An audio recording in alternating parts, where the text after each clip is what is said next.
absence can no joy impart, joy once that cannot return.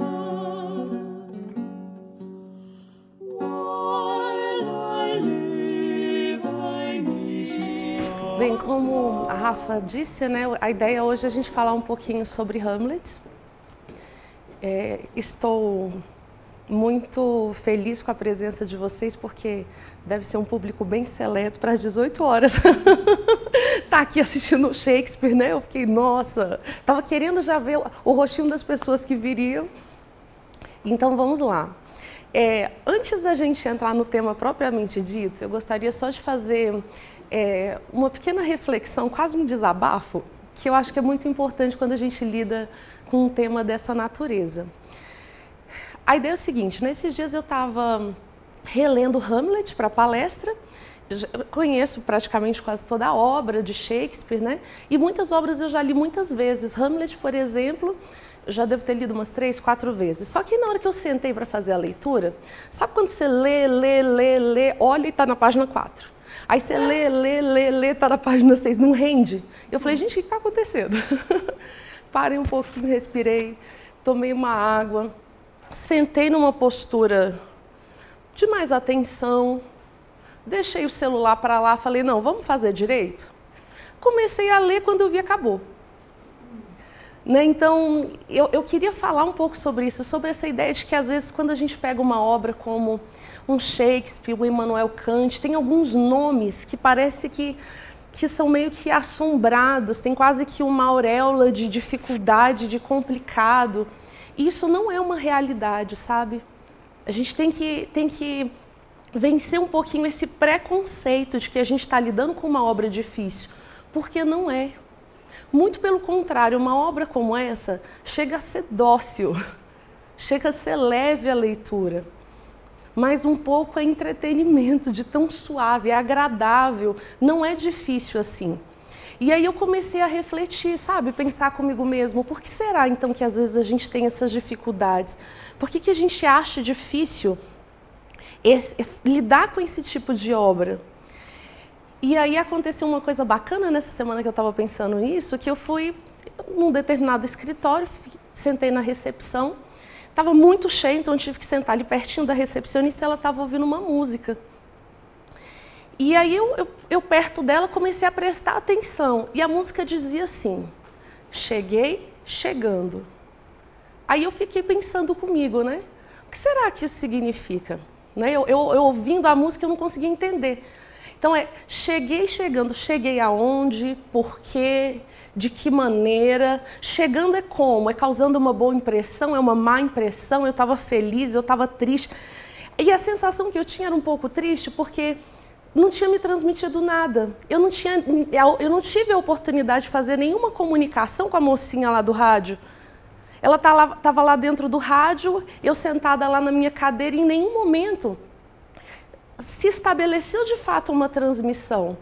Então, às vezes, o que eu acho que a gente pode estar fazendo, e eu acho que a gente tem que estar atento para isso, é ver se a gente não está diminuindo demais a linguagem. Eu não sou contra tecnologia ou nada nesse tipo, mas será que o fato da gente, às vezes, viver um cotidiano de tanto emoticon e da gente, às vezes, utilizar a linguagem de uma forma tão rasa, tão resumida, tão abreviada, será que às vezes não vai destreinando a gente para de fato a gente se expressar? Para a gente de fato pegar as coisas que estão dentro da gente, colocar para fora? Para eu aprender a dizer o que eu sinto, para eu aprender a dizer o que eu penso, para eu aprender a dizer o que eu sonho? Será que isso em algum grau não está acontecendo? Então assim, não sou contra entretenimento, acho que tudo isso faz parte. Mas acho que a gente, às vezes, precisa se perguntar o que é que a gente tem feito, né, com a nossa linguagem e o quanto a gente, às vezes, abre mão de fazer um bom uso, um uso inteligente, um uso eficaz dessa ferramenta tão maravilhosa da expressão humana. Então, eu sugiro, né, a gente começar esse nosso encontro de hoje partindo dessa reflexão. não é difícil, não é rebuscado, não é complicado. Eu sei que a linguagem é uma coisa ampla e que cabe muita coisa aí dentro, e não sou contra isso. Não sou contra esse desenvolvimento natural da linguagem, não sou contra as expressões coloquiais, mas acho que nós, como seres humanos, devemos ser contra viver uma vida em que a gente não estabelece vínculo com as pessoas, em que eu me relaciono com você e não sei o que você pensa, eu não sei o que você sente, eu não sei quem você é, porque simplesmente a gente não sabe se comunicar. Isso às vezes faz com que a gente pegue uma obra que seja um pouquinho mais inteira, um pouquinho mais bem escrita e às vezes se assuste. Então, partindo dessa reflexão, queria começar esse nosso encontro de hoje. Eu vou sugerir a gente fazer assim, eu vou fazer toda a apresentação e no final a gente bate um papo, pode ser? Só para a gente poder ganhar tempo. Essa última vez que eu li uma tradução do Milor Fernandes, que eu recomendo, achei interessante. Achei gostosa, achei levinha, achei assim, mais palatável, né? Já li algumas traduções e algumas também, né, na língua. Então vamos lá. Então a gente sabe que é uma obra de William Shakespeare. Como vocês, imagino que muitos de vocês devem saber, William Shakespeare não só escrevia peças no seu tempo, mas nesses 52 anos de vida, a gente tem aí, né, 1564, 1616, nesses 52 anos de vida, ele não só escrevia as peças, mas ele também atuava. Foi um grande poeta e foi muito reconhecido no seu tempo, era muito protegido pela corte, teve muito sucesso na sua época, essa é a verdade, né? E quando a gente vai falar, então, da obra dele, a gente precisa imaginar algumas etapas. A gente vai ter um primeiro momento em que a gente vai ter ali os textos mais históricos, como é o caso de Henrique V, que também é uma obra de simples leitura, muito pequenininha, que vale muito a pena. Para quem tiver com uma lista de livro muito grande para ler, eu sugiro o filme, o Henrique V, do Kenneth Branagh, que vale muito a pena, é lindo, né? E também uma época que ele vai escrever, além desses vários textos históricos, muitas comédias. A Megera Domada, O Mercador de Veneza, que muitas vezes as pessoas não acreditam que é uma comédia, mas é uma comédia. Às vezes eu termino de apresentar, as pessoas falam assim, mas eu não vi graça, mas é uma comédia. Né? Então, O Mercador de Veneza, Megera Domada, Sonhos de uma Noite de Verão e muitas comédias. Aí depois disso ele entra numa fase que é mais lírica, né? E escreve muitas poesias, e ele vai amadurecendo esses textos até que ele chega no apogeu das grandes tragédias, que é quando ele vai escrever Macbeth, é quando ele vai escrever Otelo, é quando ele vai escrever Hamlet, e assim por diante, né? É o Romeu e Julieta, que tem a ver já com essa maturidade dele. A gente sabe que Shakespeare está dentro desse contexto do Renascimento inglês, né? Do Renascimento isabelino, como a gente costuma chamar, e a gente sabe que o objetivo do Renascimento é o resgate da cultura clássica. É o resgate dos ideais humanistas classicistas, né? Greco-romanos, enfim. E isso acontece de uma maneira muito especial com o teatro, que eu acho que é o que realmente a gente precisa refletir sobre a obra de Shakespeare. Eu acho que esse entendimento é o ponto fundamental. Então, o que vai acontecer? Eu não sei se vocês se recordam disso, mas o teatro na Grécia Antiga, ele tinha uma função exclusivamente pedagógica. Não existia teatro para fins de entretenimento. O teatro ele tinha um papel formativo, a arte era formativa e isso era extremamente levado a sério. Então, o que vai acontecer? O teatro, então, nascido dentro das grandes escolas de filosofia da Grécia Antiga, vai expor alguns tipos psicológicos. Essa era a ideia, essa era a lógica. Então você imagina que eu tinha lá alguns personagens que iam me dar o avarento, o ciumento, o orgulhoso, o bondoso, o compassivo. Retratava tipos psicológicos. E esses tipos psicológicos processando os grandes dramas humanos. Isso era o que estava de fato acontecendo dentro do teatro. E a lógica era o seguinte: imagina que eu chego lá dentro do teatro e agora eu assisto uma peça que foi bem escrita e foi bem apresentada com esse propósito. Eu estaria tendo uma vivência. a consciência processaria aquilo como uma vivência. A gente, quando o teatro é bem feito, é isso que acontece com a gente. A gente vive o personagem, a gente chora com ele, a gente ri com ele, a gente entra na história. Ou seja, eu tenho uma vivência psicológica daquele elemento, de modo que quando eu vou para a minha vida, eu já não sou mais uma pessoa inexperiente, aquela experiência eu já tenho. Mas eu não precisava ter processado ela na minha pele. E eu acho essa lógica muito interessante. Eu acho que se a gente talvez fosse um pouquinho mais consciente, a gente aproveitaria muito das experiências das pessoas, por exemplo, que estão ao nosso redor. Nem tudo a gente precisa viver na nossa pele para poder aprender. A gente deveria ter essa capacidade de aprender com esses exemplos que estão no nosso entorno. E essa era a proposta do teatro grego. Então, quando Shakespeare, como renascentista que era, começa a fazer teatro, ele faz com esse propósito, ele faz nesses moldes. E o que é muito interessante é que não existe nenhuma peça que vai ser feita fora desse escopo. Todas as peças a gente pode encaixar dentro dessa lógica. Hoje nós estamos priorizando uma peça, aqui uma imagem de uma pintura de Delacroix que eu gosto muito, é o Hamlet de Delacroix. E a gente vai falar dessa peça especificamente, que é o Hamlet. É a obra mais longa de Shakespeare, imagino que vocês saibam disso. Foi uma obra muito influente, foi uma obra muito aplaudida, e a gente ainda hoje pode ver a influência dessa peça. A gente pode ver como isso chegou no cinema, quantos dos grandes atores viveram esse grande desafio de encarnar um Hamlet, quantas obras vão parafraseando essa obra e assim por diante. Quantas pinturas, existem pinturas de praticamente todas as cenas da obra. E uma coisa importante, é um drama e uma tragédia. Agora, o que mais nos interessa é esse segundo termo, que é a tragédia. Esse é um termo clássico. Esse é um termo que nasce na Grécia Antiga e que foi definido pela primeira vez por Aristóteles. Então, o que é que Aristóteles vai dizer sobre a tragédia? Ele vai dizer que a tragédia é uma obra em que o personagem principal tem uma falha trágica. Ele comete um erro que tem fundo moral, ele tem um problema moral. E esse problema moral faz com que ele tome uma atitude negativa e essa atitude vai desenrolar uma sequência de fatos terríveis. Então, essa é a definição de tragédia. Então, Hamlet, por exemplo, tem uma falha trágica, ele é indeciso. Ele sabe que ele precisa fazer algo, mas ele não faz. E a partir dessa indecisão, muitas coisas terríveis vão acontecer. Então, Romeu e Julieta. Romeu tem uma falha trágica, ele é impulsivo, ele não pensou nenhuma vez. Você lê a obra toda, você não vê ele parando para pensar nem um minuto. É o oposto do Hamlet, né, que pensa demais para fazer tudo. Ele não para pensar nem um minuto. Vem um impulso, ele vai. Vem um impulso, ele vai. Vem um impulso, ele vai. É impulsivo. Otelo.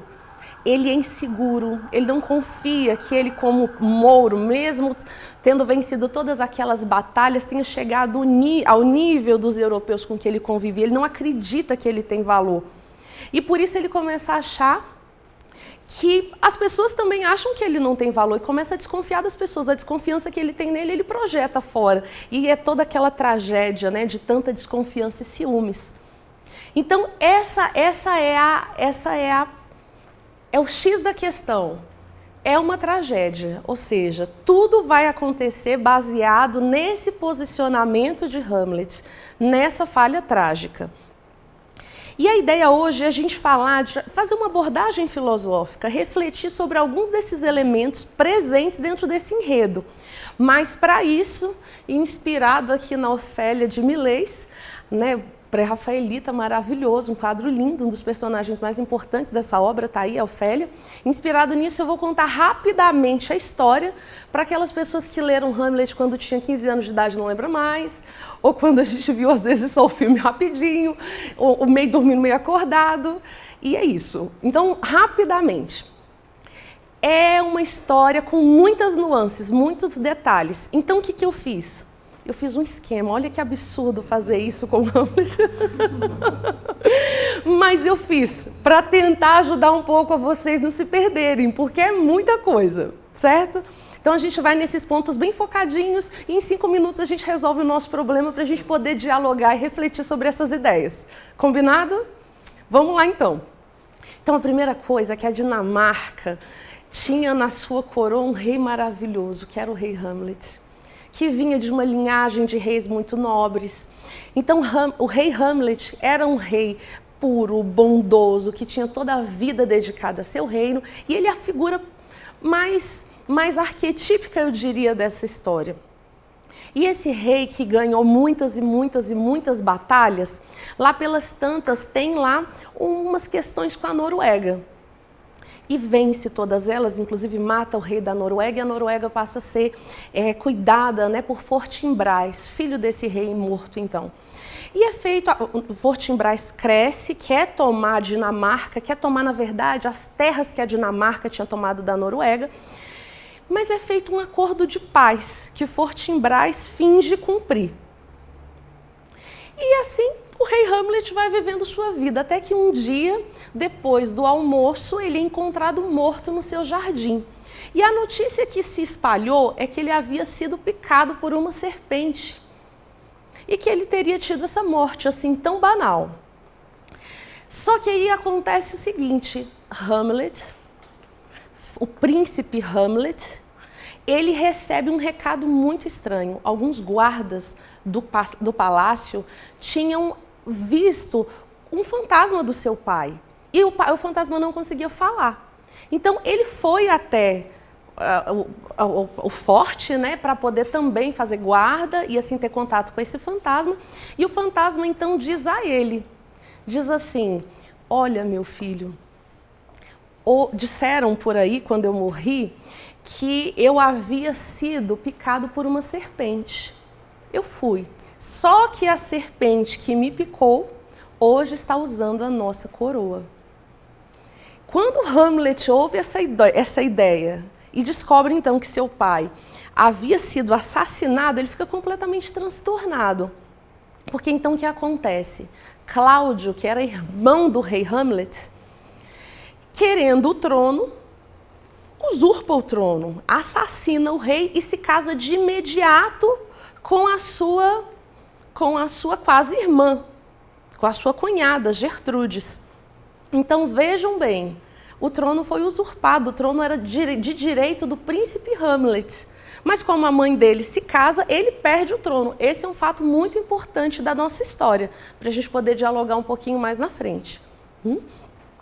Seguindo aí um pouquinho, a gente vai ver que Hamlet, então, vive um ciclo de imenso transtorno.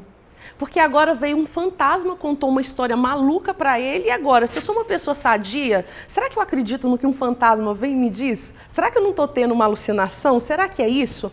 Mas meu pai, será que mesmo nessa forma mentiria para mim? E ele começa a ficar transtornado com isso, parece um louco dentro do castelo, do palácio, perdão.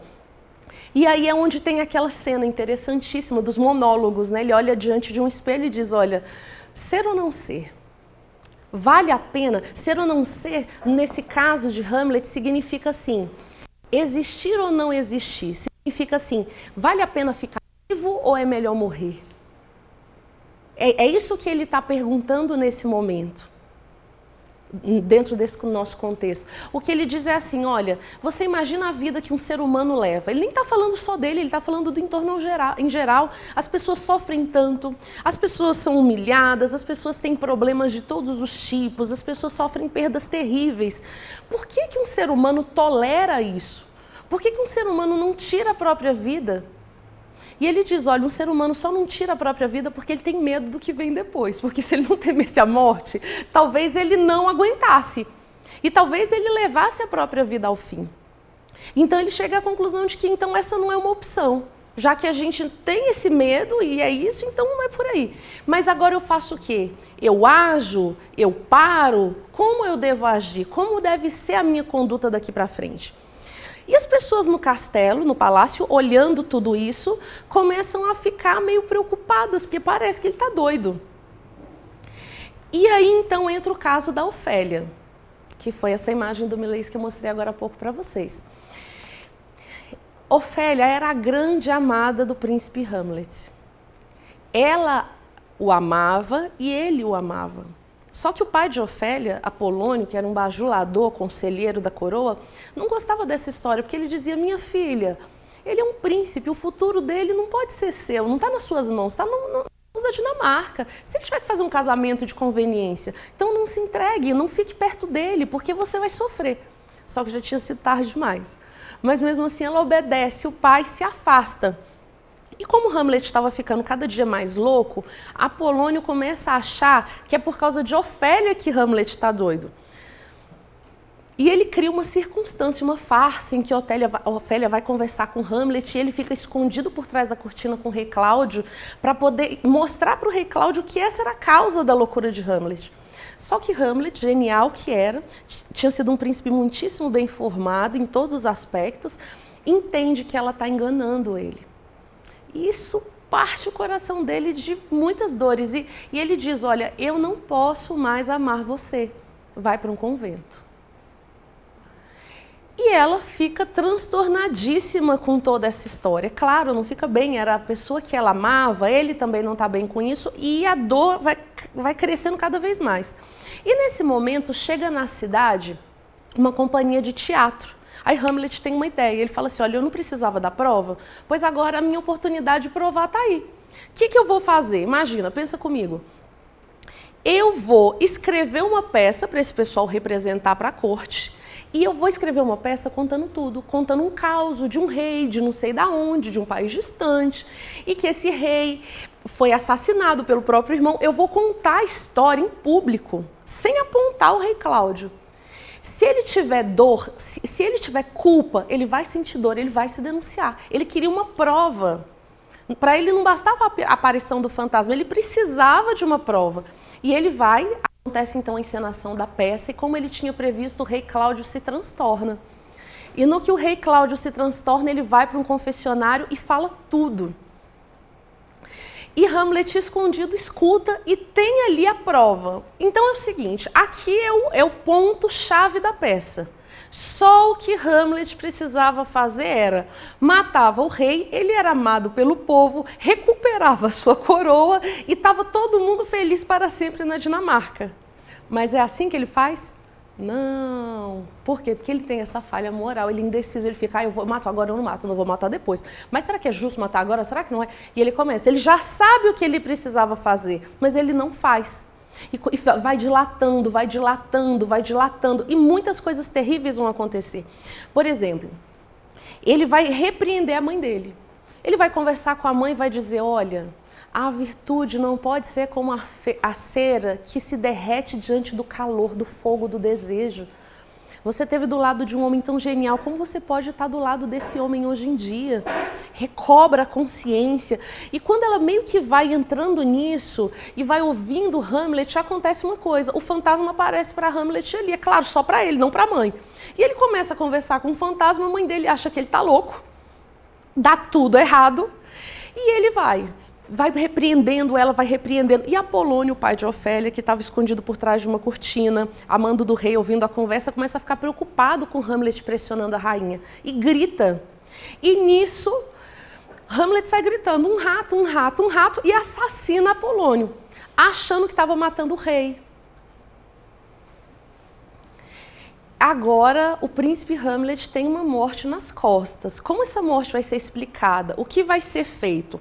É aí que o rei entra, o rei Cláudio, e ele pode tomar uma decisão, ele pode se livrar de Hamlet. Ele vai mandar Hamlet para a Inglaterra e ele vai pedir aos ingleses que o matem lá. Por quê? Porque o povo amava Hamlet, ele não podia fazer nada contra o príncipe. Ele não tinha essa escolha. Aí o que acontece? Hamlet, indo para a Inglaterra, descobre toda a trama, e volta, manda uma outra carta pedindo ajuda para a Inglaterra, porque o trono tinha sido tomado por esse usurpador, e volta. No que ele volta, ele passa por um cemitério. E tem um homem, um coveiro, exumando um cadáver. Então vai ali recolhendo os ossos, e ele está do lado de um amigo, um personagem muito especial dessa história, que é Horácio, e ele vai e pega um crânio, que é aquela cena famosa do crânio, né? E ele começa: Horácio, será que Alexandre o Grande? Será que o Alexandre o Grande ficou assim? Horácio: sim, meu príncipe, com certeza. Horácio, mas será que Alexandre o Grande fedia assim, Horácio? Sim, meu príncipe, com toda certeza. Não, mas espera aí. César Augusto. César Augusto. Sim, meu príncipe, César Augusto também ficou assim. No final das contas, o rei e o mendigo, diz ele, né, servem de banquete para os mesmos vermes. E aí Hamlet fica muito consternado com aquilo, né? É uma cena muito bonita, muito reflexiva, em que ele chega ao final da cena dizendo, olha, pó, somente pó. Até César Augusto, no final de todas as contas, o que é? Pó, somente pó. Hamlet estava vendo uma cova sendo aberta e esse corpo sendo exumado e não sabia que essa era a cova para Ofélia. Porque com o abandono de Hamlet e a morte do pai, Ofélia se suicida. E como a família tem muito dinheiro e tudo mais, obriga a igreja a dar um enterro cristão para ela, ela é enterrada. E quando Hamlet vê aquele corpo chegando, ele se depara com Laerte, irmão de Ofélia, que tinha voltado da França transtornado, tinha perdido uma irmã maravilhosa e um pai. E um pai que foi enterrado de qualquer jeito, sem as honras necessárias, ele volta cobrando do rei Cláudio uma postura, uma resposta, uma explicação sobre aquele absurdo. E aí o que acontece? O rei Cláudio incita ele a cobrar isso de Hamlet, culpa Hamlet por tudo. E eles tinham sido muito amigos, então nesse enterro eles se confrontam. E Laerte chama, né, obedece o rei Cláudio e chama Hamlet para um duelo. Hamlet não pode negar, é uma questão de cavalheirismo, né? Isso não pode acontecer. Deu o dia do grande duelo, e, infelizmente, Laerte vai obedecer uma indicação bem nefasta do rei Cláudio, no sentido de envenenar sua espada e assim dar uma morte certeira a Hamlet. E assim eles têm um primeiro combate, naquele primeiro assalto, Hamlet sai vitorioso e o rei Cláudio faz um brinde. Hamlet se recusa a beber da taça, mas a mãe dele toma a taça para si e bebe. E Gertrudes é então envenenada, porque a taça estava envenenada. O objetivo era deixar os movimentos de Hamlet mais letárgicos, para que ele perdesse de fato o duelo. Então, uma já caiu, morreu o primeiro, o segundo, né? Porque o terceiro, Apolônio e Ofélia já tinham ido, morreu a terceira. Aí, no final das contas, o que acontece? Eles vão para mais um assalto, Hamlet vai ser ferido, mas eles trocam sem querer as espadas no meio do duelo. E Hamlet fere Laerte também, que também é ferido. E quando Laerte está morrendo, ele diz, olha, sua mãe foi envenenada, você também foi envenenado nesse momento, todos morremos por culpa de Cláudio. E conta o caos todo. E pede desculpa e fala, assim como eu não colocarei na sua conta a morte do meu pai e da minha irmã, também não coloque na minha toda essa desgraça, né? Me perdoe por isso que eu estou fazendo. Eles se arrependem, ambos. E o fato é que Hamlet, antes de morrer, ataca o rei e o assassina. Ou seja, não ficou um príncipe de pé, morreu todo mundo literalmente. E nesse momento, lembra que eu falei que Fortinbras, da Noruega, tinha fingido um acordo de paz, né? Ele, na verdade, vinha marchando contra a Dinamarca e esse é o momento em que ele entra dentro do palácio e vê aquela cena sangrenta. E nessa história tão sangrenta, é muito fácil para ele assumir a coroa, não tinha mais quem tomá-la, né? E é isso que ele faz. Toma posse dessa coroa e só sobra a figura de Horácio, aquele nobre amigo de sempre de Hamlet, que é quem vai contar toda a história e vai garantir que todos aqueles príncipes sejam enterrados com as honras necessárias, principalmente o príncipe Hamlet, tão amado pelo povo, como dissemos. Então, em 5 minutos, esse é um resumo quase absurdo, porque a gente corta tantas coisas, né? Mas eu acho que é o suficiente para a gente entender a história. Ok por aqui? Vamos conversar um pouquinho, então, sobre alguns elementos que tem aí que eu acho que são bem interessantes. Primeiro vamos falar dessa questão fundamental. É uma tragédia, existe uma falha trágica e, como dissemos, a falha trágica de Hamlet é a indecisão. Ele vai, ele volta, eu vou matar agora. Não, mas agora ele está na sacristia, você acha que eu vou matá-lo como anjo? Ele vai para o céu. Não, eu não quero que ele morra dessa forma. Se ele morre assim, será que ele paga a morte do meu pai? Será que ele não paga? E vai, e não faz o que ele tem que fazer. E eu acho que isso é uma das belezas das obras de Shakespeare, é que ao mesmo tempo que roça muitos arquétipos, é tão humano, humaniza tanto, que faz com que seja muito útil para todos nós, nos traz boas reflexões. Então, é importante perceber como esse é um posicionamento muito nosso, muito do nosso dia a dia.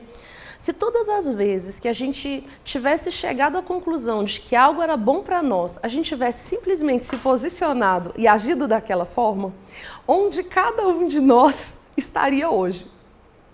Quem seríamos nós? Que tipo de homens seríamos nós? Que grandeza teríamos? Mas a questão é que muitas vezes a gente vive esse drama. Lembra? É um tipo psicológico, ele fez para a gente perceber isso. Ele fez para a gente perceber esses momentos do nosso dia em que a gente fica dilatando, procrastinando, deixando para amanhã as coisas que a gente precisa realizar agora. O objetivo dessa peça renascentista é que a gente guarde uma memória de quão trágicos são os resultados dessa dilatação. A ideia é a gente registrar isso na mente e quase que ter um certo medo, um rechaço dessa experiência, porque não nos leva a lugar nenhum. Tem um sábio chinês que eu gosto muito, que é Confúcio, né, que ele diz uma coisa muito legal. Ele fala assim, olha, quando a gente vai fazer uma coisa e pensa para fazer, é prudente. É assim que age um homem inteligente. Mas o homem que pensa demais para fazer, esse é um tolo. Porque se a gente já tem a resposta, se eu já sei o que deve ser feito, uma coisa é essa dúvida filosófica que a gente tem, esse processo de busca de uma resposta, eu ainda não sei o que fazer, então eu estudo, eu pesquiso, eu reflito, eu converso, eu dialogo, eu medito, cada um que use lá a sua ferramenta. Mas, a partir do momento que eu tenho a resposta, uma posição eu deveria tomar. Porque senão já não é mais uma dúvida filosófica, já é uma questão de fragilidade mental. Mentalmente a gente vai ficando meio que flácido, incapaz de tomar de fato uma decisão séria. Sabe quando o músculo está meio flácido? Incapaz de se posicionar da forma que nós queremos? Então é como se a mente fosse ficando assim meio flácida. Eu sei que é isso que eu devo fazer, mas eu não consigo sustentar essa posição. E isso a gente precisa evitar. Então vamos lá, uma coisa é a dúvida filosófica, outra coisa é essa flacidez, essa fragilidade mental. Isso não é bacana da gente cultivar. Outra coisa bacana é que, como eu dizia há pouco, muitas vezes os dramas humanos, numa obra como essa de Shakespeare, são descritos de uma forma tão completa, tão profunda, que muitas vezes roça os arquétipos, os modelos universais dessa existência humana. E esse é um caso típico, esse é um caso claro. Na verdade, nunca aconteceu de eu ler uma obra de Shakespeare que não me remetesse a um arquétipo. Mas esse eu acho muito comum. Na verdade, o que a gente vê aqui é esse mito, né, da reconquista do trono. É muito comum. Para aqueles de vocês que conhecem aquele conto indiano Bhagavad Gita, lembram desse mito? O que a gente vê lá? Não é o príncipe Arjuna que tem seu trono usurpado e que vai mover uma grande batalha contra toda a sua família para poder recuperar o seu trono? Não sei se lembram, na Grécia, o mito de Jasão e os argonautas. Jasão também precisa retomar seu trono. Lembram na Odisseia de Homero? Não é exatamente isso? Depois de Ulisses viver toda a sua odisseia, quando ele chega em casa, ele não precisa reconquistar seu trono, que é justamente essa cena, que havia sido usurpado pelos pretendentes de Penélope. Então, na verdade, é um mito que a gente vê em todas as partes, em todas as culturas, é um mito muito recorrente. E filosoficamente, a gente poderia fazer muitas análises disso, eu sei, mas filosoficamente, o que a gente poderia extrair disso? O que a gente poderia refletir? Talvez a gente pudesse pensar que esse trono, na verdade, é um estado de consciência. Tem uma forma da gente se posicionar por dentro que, de alguma maneira, a gente fica muito unido ao que é essencial em nós. Em que eu consigo reconhecer os meus anseios, em que eu consigo admitir, aceitar quem eu sou, o que eu sei, o que eu não sei, em que eu consigo perceber os meus sonhos reais, a minha vocação. Tem um estado de intimidade que nos permite essa visão. Só que muitas vezes a gente perde esse estado, esse trono é usurpado e a gente acaba, às vezes, tão inserido nas coisas do cotidiano que a gente acaba vivendo um outro estado de consciência muito diferente desse, em que a gente se volta para fora e a gente começa a ficar preocupado com as expectativas alheias, com aquilo que a sociedade entende que deveria ser um sonho humano. A moda começa a ditar a minha vocação e assim por diante. É como se a gente perdesse um contato com essa realidade interior, com essa intimidade. E a gente começa a viver dessa outra forma, traindo a nós mesmos, que é o que aconteceu na nossa história.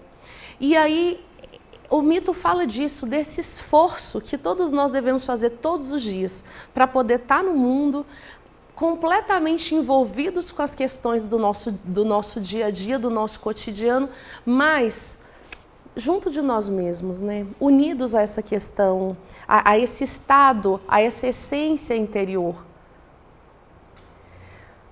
Ou seja, tomando de volta para nós, né, esse trono, que nos é de direito, que é a consciência humana por excelência, a consciência de quem nós somos, a percepção de quem nós somos. A ideia da gente não se deixar levar ou não entrar num esquema de vida muito mecânico, em que a gente tenha que abrir mão de nós mesmos, das nossas necessidades, da nossa realidade interior. Outra coisa que eu acho que é muito icônico nessa obra são todas as reflexões que o príncipe Hamlet traz sobre a morte. A primeira coisa que ele vai trazer é a questão do temor à morte. Ele diz, olha, tememos a morte, por isso não abrimos mão da vida. E eu não sei se vocês se recordam de uma obra muito especial que fala desse assunto, que é Fédon, de Platão. Né? Quem não leu, eu recomendo muito, que é um diálogo muito curtinho, muito simples de ser compreendido, é muito possível de trazer uma boa reflexão para todo mundo. E lá Platão fala uma coisa muito legal. Ele diz que não é obrigatório que todo mundo tenha medo da morte. Porque hoje a gente lida assim. Quase que a gente chega ao entendimento de que todo mundo vive isso. Todo mundo tem que ter medo da morte. Ah, você está dizendo que não tem agora, quero ver na hora do vamos ver. Meio que a gente presume que todo mundo vive isso. E Platão diz, não é assim. Existem muitas formas de processar e de viver essa nossa relação com a morte. Ele vai dizer, olha, um filósofo, ele buscou durante toda a sua vida a causa da sua vida.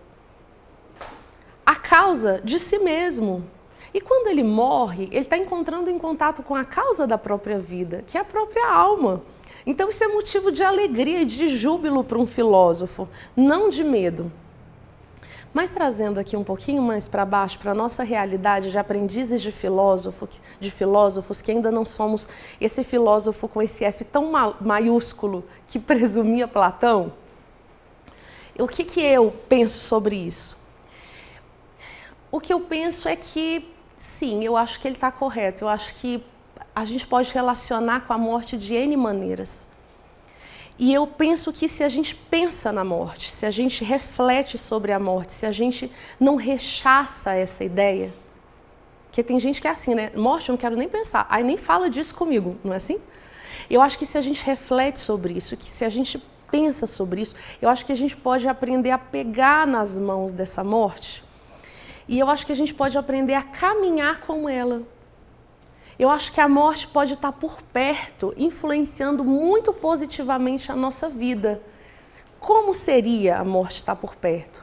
Lembram daquela música? O que eu faria se só me restasse esse dia? Lembram disso, né? Ou seja, se eu fosse morrer amanhã, imagina, fui no hospital e o médico me deu essa notícia fatídica, você vai morrer amanhã. O que eu faria? Lembra a proposta da música? É que a gente sairia louco pelo mundo fazendo todos os absurdos. Vocês acham mesmo? Nós que estamos aqui nessa sala, que nós faríamos isso? Eu não penso isso. Eu penso que eu ia querer dizer para as pessoas que eu amo as coisas que eu devia ter dito e eu não disse. Eu penso que eu ia querer me redimir das coisas, dos erros que eu cometi. Eu penso que eu ia querer vivenciar ali um estado de harmonia, quase que de aconchego com essas pessoas. Onde eu queria estar, com quem eu queria estar. Eu acho que é nisso que a gente pensaria. No que valeria apostar, colocar o meu último dia de vida? E pensa, eu vou morrer amanhã, então hoje eu vivo dessa maneira. Acabou que chegou amanhã e eu não morri. Mas aí o médico falou que eu vou morrer depois de amanhã. Então imagina que amanhã eu vivesse dessa mesma maneira, apostando em tudo aquilo que de fato eu considerei válido. Imagina uma vida toda vivida assim. Como dizia Marco Aurélio, né, o filósofo romano, estoico, como se hoje fosse o último dia. Eu acho que isso pode nos trazer uma relação muito diferenciada com a morte. Eu acho que é assim que a morte consegue nos influenciar positivamente. É quando a gente começa a refletir, a pensar em como deveria ser a minha vida hoje, porque a gente não é eterno, pelo menos não desde esse ponto de vista. Que essa vida é uma experiência e é uma oportunidade única. Então, como eu poderia bem utilizá-la? Como eu poderia transformar esse bem em algo realmente valioso? O que seria o melhor uso que eu poderia fazer da minha vida nessa hora, nesse minuto, nesse segundo? O que deveria estar passando pela minha cabeça se eu soubesse que essa é a minha última hora? Qual sentimento valeria a pena sentir se eu soubesse que só tem esse dia? Às vezes a gente passa uma semana inteira destruídos por, às vezes, uma emoção negativa, uma lembrança negativa. Será que não é muito desperdício? Será que se a gente entendesse que isso é de fato um bem finito, será que a gente trataria dessa maneira? E eu penso, cá com os meus botões, que se a gente vivesse uma vida pensando nessa maneira, refletindo um pouco sobre isso todos os dias, como se a morte estivesse sempre aqui perto, me lembrando disso, eu acho que na hora de morrer não existiria tanto desespero. Talvez a gente pudesse gozar um pouquinho do que os clássicos chamaram de glória. Que é um pouco desse sentimento de dever cumprido. Sabe quando você pode botar a cabeça no travesseiro naquele dia, sabendo que o que você podia dar, você deu? Que você realmente fez o seu melhor em todos os aspectos? Que o melhor de você estava presente o dia todo? Sabe aquele dia que você dorme, o sono dos justos? Eu imagino que se a gente cultiva, se a gente se esforça diariamente para poder ser digno desse sono diário dos justos, eu acho que a gente também pode ter um sono maior, mais longo, que seria a morte, mais digno.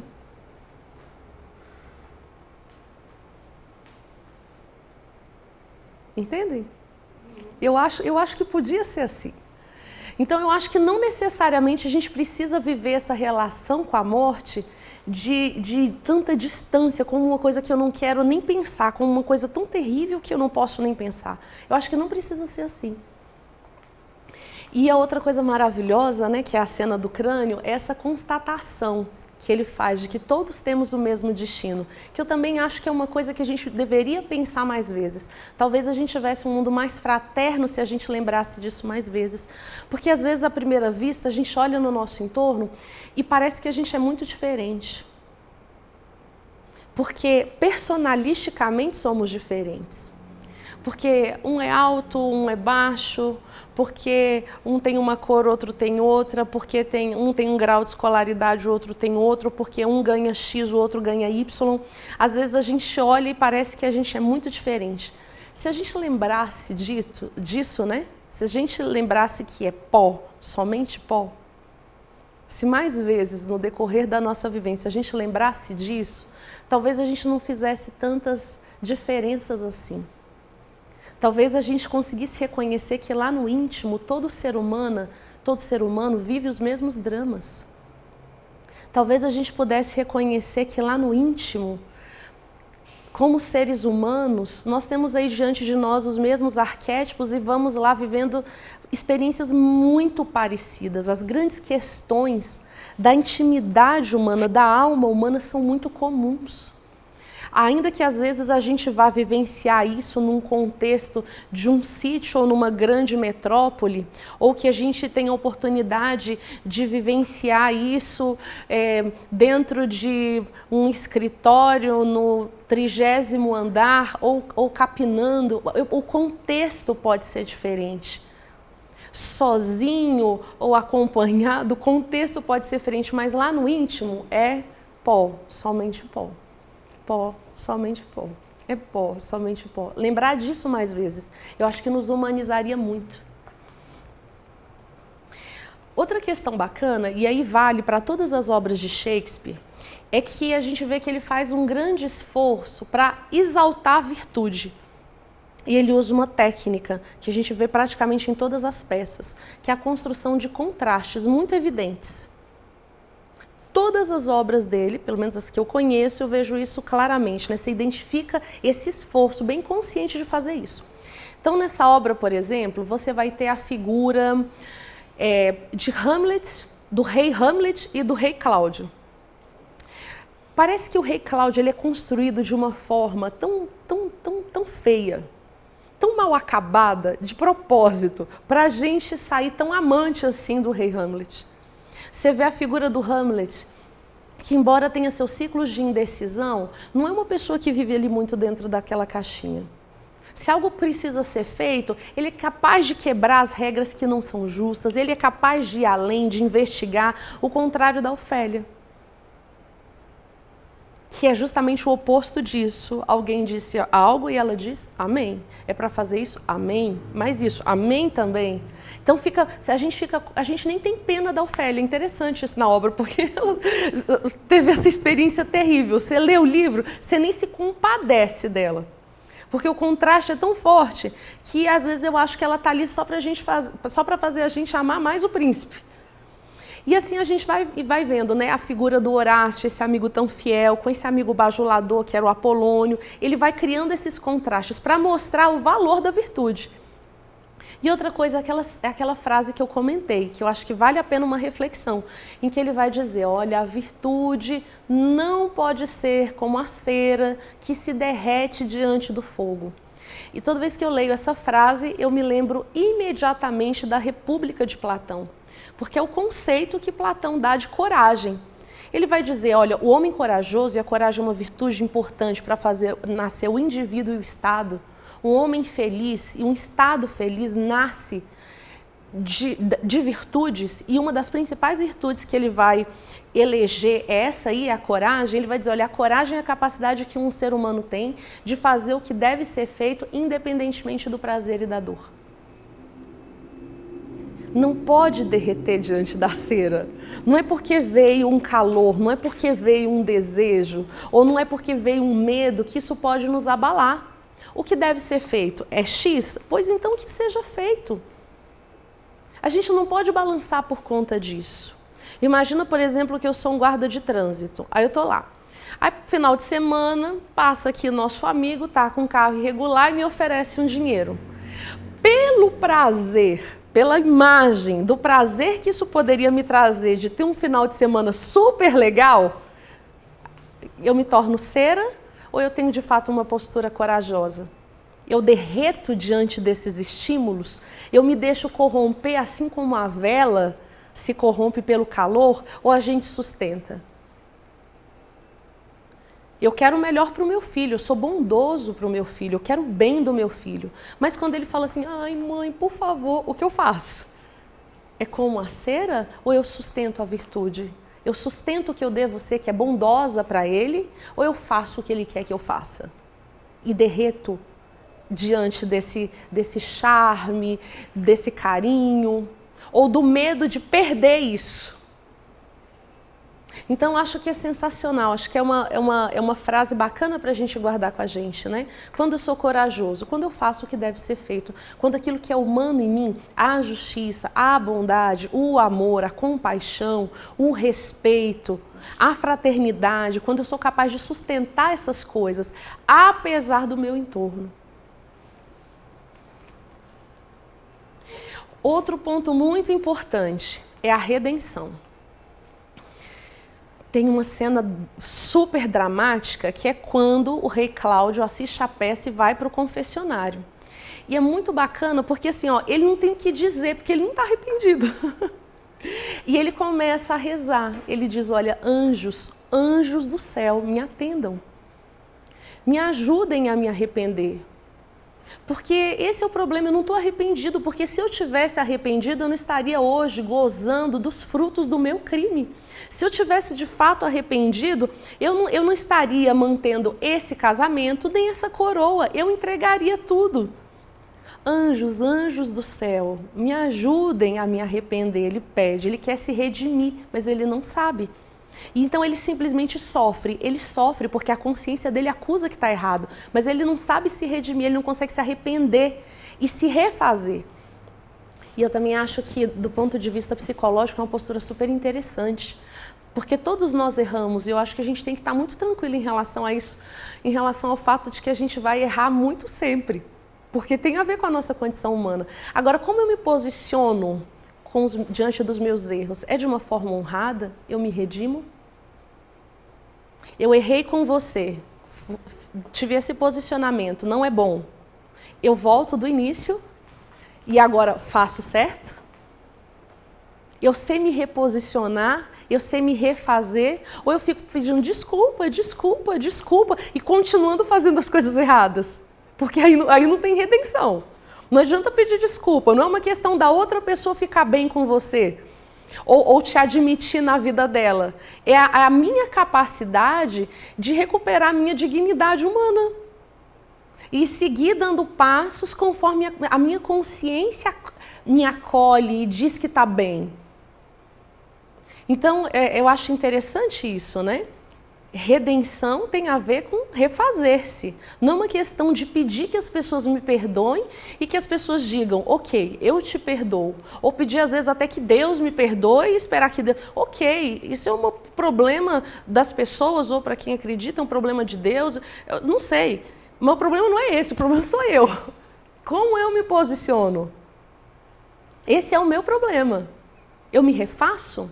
Eu começo do começo, eu faço direito agora? Porque senão não é redenção. É culpa. E talvez se a gente sentisse menos culpa na nossa vida e tivéssemos mais iniciativa para nos redimir, talvez a gente tivesse uma vida mais leve. Outra coisa que é muito marcante nas obras de Shakespeare, muito marcante, é que ele vai sempre denunciar as contradições daquele mundo que ele está vivendo. Então, em todas as obras, ele dá um jeitinho de introduzir isso. Nessa obra, então, a lista de contradições é desse tamanho. Como a gente não tem tempo para isso, eu vou citar algumas que eu acho que são fundamentais. A primeira delas é como ele fica consternado, né? O coveiro, lá quando está preparando o túmulo da Ofélia, ele fica consternado com isso, de que o dinheiro pode comprar até a Deus. No mundo que ele vivia, e que no nosso, pelo visto, não mudou tanto. Mas essa contradição de que se fosse um pobre, como ele seria tratado naquela circunstância, como a família seria atendida naquela circunstância, como as dores daquela pessoa seriam consideradas naquela circunstância. E só pelo fato da pessoa ser rica e poder favorecer financeiramente a quem quer que seja, em quantas coisas ela pode se beneficiar? Então, a primeira contradição que ele fala, e inclusive é uma cena longa, em que ele realmente desabafa sobre isso de uma forma bem enojado. Outra coisa que também eu acho que é interessante da gente citar é o caso da Ofélia. Porque o pai dela exigiu dela uma pureza e uma virtude até o último limite. Ela enlouqueceu porque não conseguiu corresponder a isso. Ela foi exigida com muita dureza, muita dureza. Só que na peça, Apolônio, o pai de Ofélia, é descrito como um homem que vive cercado de prostitutas, que não conseguia dormir se não estivesse bêbado. Então, aquele que cobra a virtude da forma mais severa, às vezes é o que menos tem. Então, ele gosta na obra de trazer essas contradições, de fazer a gente pensar um pouco sobre essas questões, que de fato são, sim, especiais, relevantes. E, por fim, para a gente poder fechar esse nosso bate-papo, eu queria trazer uma reflexão sobre isso que eu acho que talvez seja o ponto mais filosófico da questão, né, de toda essa obra, que é assim: Hamlet viu um fantasma. O que eu faço? O que eu faço quando eu vejo um fantasma? Ou seja, o que eu faço quando eu estou diante de algum fato da minha vida que eu não compreendo? Em geral, a gente tem duas posições, né? A primeira, eu ajo de uma forma cética. Apareceu alguma coisa que eu não conheço, eu digo não, não é assim, pronto e acabou. Ou seja, eu tenho uma visão de mundo, é confortável para mim ficar ali dentro daquela visão. Toda vez que surge um fato que viola um pouco essa visão, ou que me convida para ir um pouquinho fora dessa visão, o que eu faço? Não, não é comigo, não acredito, não é verdade, não está certo, está errado e acabou. Primeira posição. A segunda, também muito comum, é assim: um fantasma. O fantasma disse que meu pai foi assassinado. Amém. O meu pai foi assassinado. Eu acredito de cara. Porque tem essa autoridade da figura do meu pai, e eu vou lá e me submeto a esse argumento de autoridade. Quem falou foi fulano. Ah, então ok. Só que Hamlet, aqui na obra, ele se posiciona de uma maneira filosófica, é diferente. Ele entende que é onde ele diz aquela frase famosa, né? Existem mais coisas entre o céu e a terra do que diz a nossa filosofia. É a frase, né, literalmente, que ele utiliza na obra. E é justamente isso, ele entende que tem muitas coisas que nós conhecemos, que nós já sabemos, que nós já aprendemos, mas existem muito mais coisas que nós conhecemos, que nós não sabemos.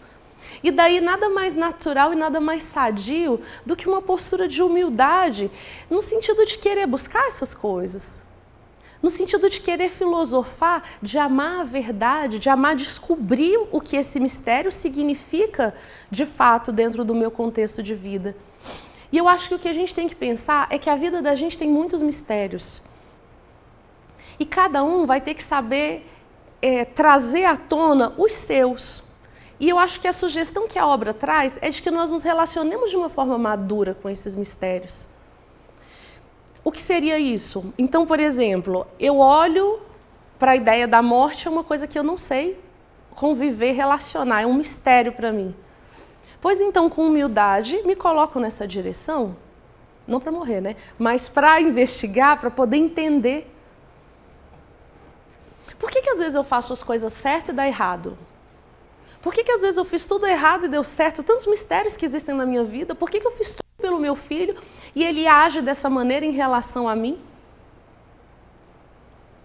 Por que no meu trabalho eu me dediquei tanto, mas foi uma outra pessoa que teve uma oportunidade? Quantas coisas a gente não sabe dizer? Quantas coisas são um mistério para nós? Ou seja, eu sei que existem os grandes mistérios do universo, eu sei que existe tudo isso, mas eu acho que se a gente não tem uma iniciativa de relacionar com os pequenos mistérios do nosso cotidiano, eu acho que é uma fantasia querer relacionar com esses maiores.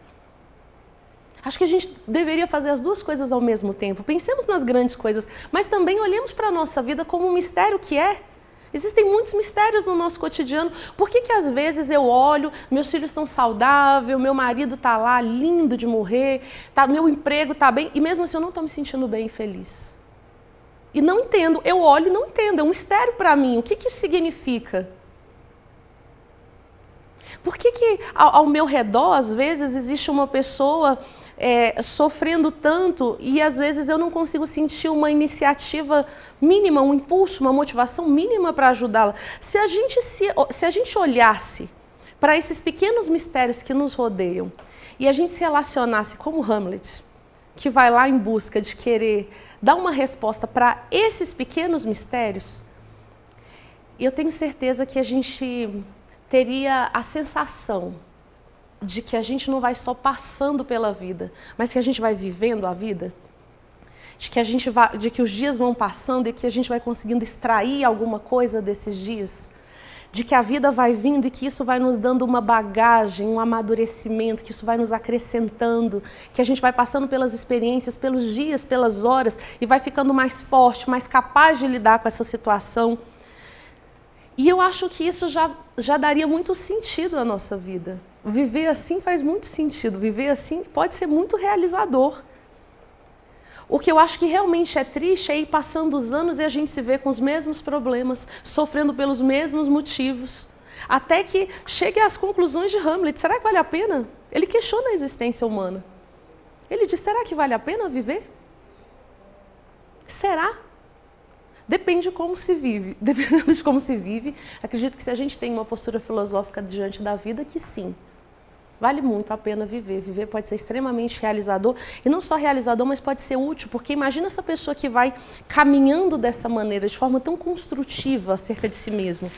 Imagina o que seria o rastro que essa pessoa deixa. Imagina quantas pessoas ela poderia ensinar. Imagina uma pessoa, um pai, uma mãe, que tem uma experiência de vida assim. Imagina o que podia somar a vida do filho. Imagina o que a gente poderia somar a vida uns dos outros, se nos posicionássemos dessa maneira. Então não só é maravilhoso pelo que nós podemos aprender com essa postura, mas também é maravilhoso pelo que nós podemos transmitir com essa postura. Talvez a gente vivesse um mundo em que as pessoas vivessem menos angústias, menos tristezas. E eu acho que isso daria, sim, muito sentido à vida de todos nós. Bem, então, é isso que eu tinha para trazer. Eu fiz o mais rápido que eu pude, eu acho que deu certo no tempo. E eu queria abrir agora para perguntas, e principalmente não só para as perguntas, mas queria ouvir um pouco da visão de vocês, dos comentários. Que tal Hamlet? Sim, eu acho que toda vez que a gente relaciona com esses temas antigos, a gente se faz essa pergunta. Eu me vejo perguntando isso sempre, né? Será que essa pessoa tem noção do que ela fez? Não é assim? Como ele era renascentista, sim. E isso é que é importante, né? Talvez se fosse uma pessoa de outro período, se você me perguntar assim, ó, se um Mozart era consciente, se um Beethoven era consciente, eu sinceramente eu não sei te responder. Mas um renascentista, ele era consciente disso. A gente tem que saber que Marcílio Ficino, quando abre a escola, né, neoplatônica, a escola platônica de Florença, traz todos esses ideais clássicos e que todos esses homens viveram o hálito disso. Era uma grande escola de filosofia, de onde vão nascer todos esses grandes gênios. Então, Botticelli era discípulo direto de Marcílio Ficino. Então, por exemplo, o quadro que a gente conhece, tão famoso como o quadro A Primavera, é uma resposta a uma reflexão que Marcílio Ficino encomenda para Botticelli. Pede para ele fazer uma reflexão sobre o amor e ele vai e entrega na forma de quadro. Então a gente está falando de homens que tinham consciência disso, estudavam isso, viviam em torno disso. Talvez a gente vai encontrar uma figura um pouco mais genial, um pouco mais solta dentro desse contexto, talvez um pouco mais fora disso, com uma figura como Michelangelo, que aí é uma questão de mais genialidade, como é o caso de Beethoven e tudo mais, talvez não tão consciente desse elemento, talvez não partícipe do movimento renascentista, entende? Agora, um homem como esse, a gente pode entender que é um militante, que faz arte com esse intuito, não é casual. Mas eu também me pego pensando nisso demais, porque tem coisa que a gente olha e fala assim, não, se esse homem tivesse consciência disso, era um sábio. Alguns eram. Esse é o problema, como é um caso, né, de um Botticelli assim por diante. Sabe, às vezes o que eu penso é que a gente pode escolher se a gente vai ter uma postura ativa ou reativa diante da vida. É porque uma postura reativa é assim, por que eu estou triste? Porque ele fez isso comigo. Não, eu estava muito tranquilo, mas eu fiquei estressado porque também vinha um sujeito e deu aquela buzinada no trânsito atrás de mim. Ou seja, na verdade, eu não estou construindo a minha vida, eu não tenho controle dessa nau em momento nenhum. O mundo externo vai definindo o que eu vou viver. Aí tem gente que fala assim, mas você quer que eu leve uma buzinada dessa e não sinta nada? Quero. É isso que a gente quer, só que a gente sabe, a gente não tem a ilusão de achar que isso vai ser feito do dia para a noite. A gente tem que construir essa condição de ser tão ativo do ponto de vista da nossa vida, né? De ser tão responsável, de pegar essas rédeas pelas mãos com tanta força, ao ponto de que a gente crie isso. Ah, mas ele fez tal coisa comigo. Então, quem errou foi ele. Eu tô aqui. De forma que eu pudesse escolher isso, que hoje eu vou ficar bem. Apesar daquele problema, daquela coisa chata que aconteceu no meu trabalho, apesar daquela dificuldade, mas hoje eu vou viver bem. Hoje eu vou viver bem. Hoje eu vou ser bondoso. Hoje eu vou ser compassivo. Hoje eu vou agir conforme o meu coração nas circunstâncias que a vida me apresenta. Porque eu não posso deixar de quem eu sou, de ser quem eu sou por causa das pessoas, né? Falar sobre isso. Olha, tem muitos rumores. nossa, a controvérsia é tão grande, tem. A controvérsia é tão grande. Se ele existiu, se ele não existiu, se eram muitas pessoas. Não poderia escrever coisas mundanas, né? A pessoa da nobreza. Eu acho que se Hamlet ou se Shakespeare realmente existiu enquanto pessoa, ou se era simplesmente um personagem inventado por alguém, esse alguém era renascentista. Então isso sim, entende? Exatamente. Agora não tem como a gente descobrir, porque tem tanta especulação. Eu já ouvi tantas histórias, são dezenas de especulações que existem a esse respeito, dezenas. E cada coisa mais louca do que outra, documentários de horas. Eu não sei quem era não, mas que era renascentista de primeira. Não invalida a obra. Exatamente. Olha, eu não sei se é considerada obra-prima, porque briga com muitos, né? Como a briga com Romeu e Julieta, que talvez seja mais representativo, talvez mais pessoas conheçam Romeu e Julieta do que Hamlet, né? Mas com certeza é uma das obras mais influentes, mais importantes. Eu acho que, na verdade, é porque ficou mais popular, porque qualquer uma das obras dele, se a gente lê com carinho, ou se a gente tem a oportunidade de assistir uma peça, eu recomendo muito, viu? Assistir as peças do Kenneth Branagh no YouTube. Recomendo muito. Para quem não tem, do Kenneth Branagh, aquele que faz os filmes, tem trechos inteiros e às vezes até peças completas dele no YouTube, vale muito a pena ver. E para quem tiver a oportunidade, sai daqui para ir para a Inglaterra assistir. Vale muito a pena quando tem algo, vale. Então o que eu acho é que tem algumas coisas que ficaram mais famosas do que outras, mas eu acho que de todas elas dá para a gente extrair muita coisa. Macbeth é maravilhoso. Eu poderia dizer, não sei se eu posso dizer depois da palestra de Hamlet, mas que a minha peça do coração, assim, pessoalmente, a peça que eu mais amo é Otelo. Eu acho aquilo uma obra-prima. Poucas coisas que eu li mexeram tanto comigo como aquilo.